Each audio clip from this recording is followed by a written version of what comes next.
Hello বন্ধুরা, কেমন আছো? আমার না তোমাদের সাথে একটা কথা শেয়ার করার খুব ইচ্ছে হয়েছে আজকে। সেটা হচ্ছে আমার কিন্তু গেম খেলতে, মোবাইলে যে গেম থাকে সেই গেম খেলতে খুব ভালো লাগে। ভাবছো হঠাৎ করে ভিডিও করতে এসে মোবাইলের গেম খেলতে ভালো লাগে, যেখানে সবাই বলে গেম খেলা কমিয়ে দাও, মোবাইলের ইউজ কমিয়ে দাও। তা এটা হঠাৎ কি বলছি? বলছি এই কারণে, কম বেশি মোবাইলে গেম খেলতে কিন্তু আমাদের সবার ভালো লাগে।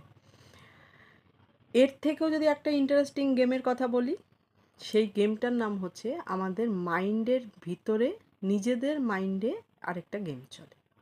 সেই গেমটা হচ্ছে বিভিন্ন ইমোশনের গেম।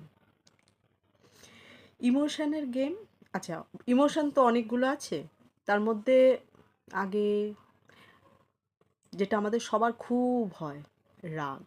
ভীষণ রাগ হয় না?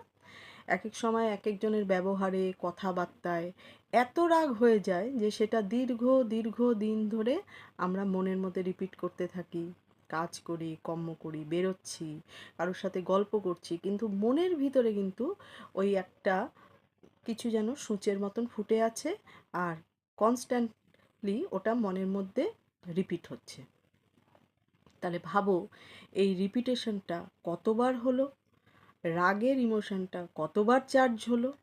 আর যখন রাগ হয়, একটা কথা বলো, যখন রাগ হয় সেই মানুষটা তো সামনে নেই, তাহলে রাগটা কার উপরে হচ্ছে? ইমোশনটা প্রথমে কার ভেতরে ডেভেলপ করছে? এবং রাগের ইমোশনকে কখনো লক্ষ্য করে দেখেছো?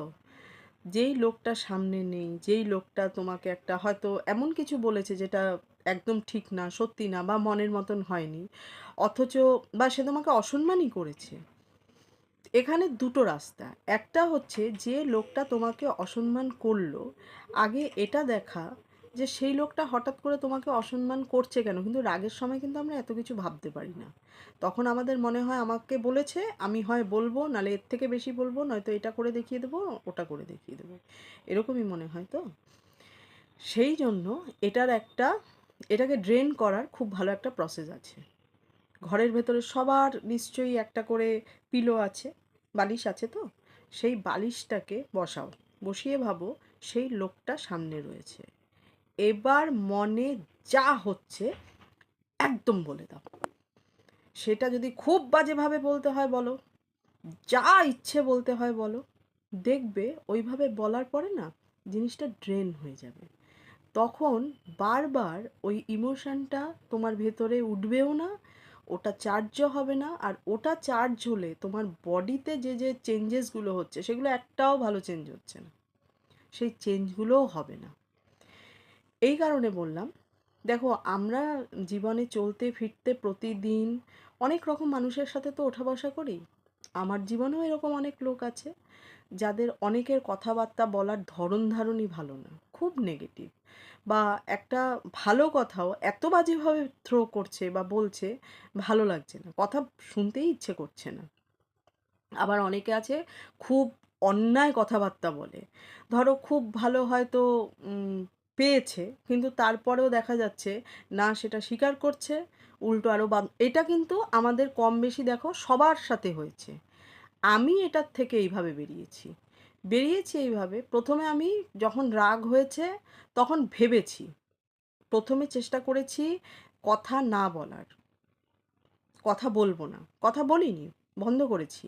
দিয়ে তারপরে ভেবেছি যে আমি তো ঠিকই করলাম, আমার দিক থেকে তো মনে হচ্ছে ঠিকই হয়েছে, তাহলে এই আমার সাথে এরকম বিহেভটা করলো কেন, এরমভাবে কথাটা বললো কেন।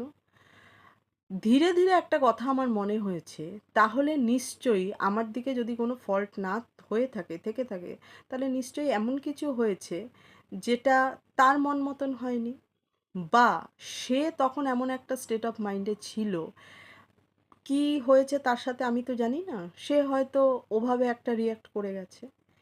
এইভাবে কথাগুলো মাইন্ডকে বলা বা বোঝানো কেন জানো তো? অন্যের জন্য না, যে করেছে তার জন্য না, নিজেকে এই ক্ষতিকর ইমোশনটার হাত থেকে বাঁচানোর জন্য। আমি রেগুলার বেসিসে এটা প্র্যাকটিস করি। কেউ যদি এরকম করেও, এক তো এখন একদম অভ্যাস করে ফেলেছি, আমি চট করে ভীষণভাবে বাস্ট করি না, কিচ্ছু বলি না, শুনি, দেখি যে কী করছে। তারপরে যখন পরিস্থিতি দেখি সামালের মধ্যে এসছে, তখন হয়তো তাকে জিজ্ঞাসা করি যে তুমি এভাবে কথা বলেছো কেন, বা এই কথাগুলো তুমি কেন বললে, কি মনে হয়েছে। তারপরে ধীরে ধীরে সেটাকে আমি নিজের মধ্যে থেকে এটাকে সরিয়ে দিয়েছি। এখন কেউ রাগ করলেও কিন্তু আমি আমার মনের দিক থেকে একটা ব্যারিকেড দিই, যে স্টপ, আমি এখন বলবো না, আমি শুনেই যাব। তারপরে সেটাকে কিভাবে আমি হ্যান্ডেল করি, এইভাবে হ্যান্ডেল করি।